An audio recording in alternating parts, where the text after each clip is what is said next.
In this lesson, we'll review a problem-solving and data analysis question, and calculator is permitted. Question 25. The resale value of a car is expected to decrease by 15% from 1 year to the next from the year the car is purchased. What type of relationship should be expected between the age of the car and the resale value? This is a concept I pretty much can guarantee will appear on the new test, and it's asked in different forms. But you definitely should know the difference between exponential growth or decay and linear growth or decrease, increase or decrease. And the easiest way for me to explain it to you is if it's linear, linear means the change from one increment to the next. It is always the same, it is always static, it is always fixed. And if we were to graph it, it always has to be a straight line, whether up or down, whatever the equation of the line looks like. It's always straight. Just keep that in mind. Linear is always static. But exponential is not a fixed change. It's varied. It's changing. And that will be a curve. And so if you can just keep this in mind, you'll see it in different forms. It might be interest at a bank. You have to ask yourself, from one term, whatever the interval is, to the next, is it fixed or is it varied? And then you can determine whether it's exponential or linear. And so here, we're told the resale value of the car is expected to decrease by 15% from 1 year to the next, and we want the relationship.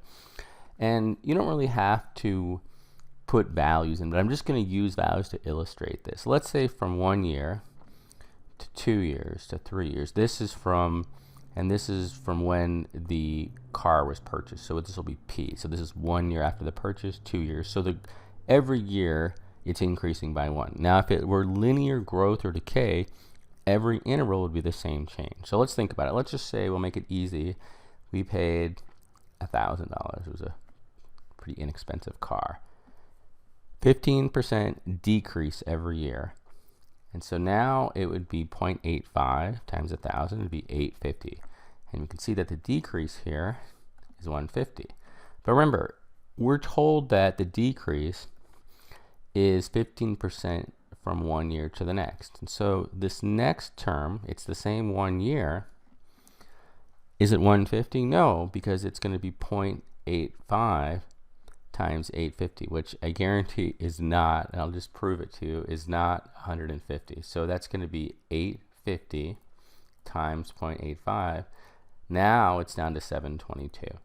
And so we can see that each term, the decrease is changing. And so we also have to think about the relationship. P is increasing, right? P is going up, but the price of the car is going down. It's not fixed, and so we have really exponential decay here. It's all you have to ask yourself. So let's take a look at the choices. A linear relation, we definitely know it's not linear, and it's not positive anyway because it's the inverse relationship between the price and the number of years. Linear, again, we can just cancel this out. Negative doesn't really matter.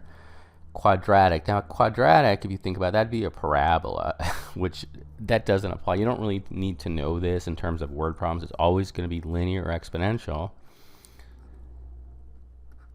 Let's take a look at D. An exponential relationship, we know that, in which lower resale values of car correspond to higher age values. This is exactly right, because the lower the resale keeps decreasing, the age of the car is increasing. And so definitely the answer is D, but a very common question. Just keep this in mind. You'll see it in many different forms.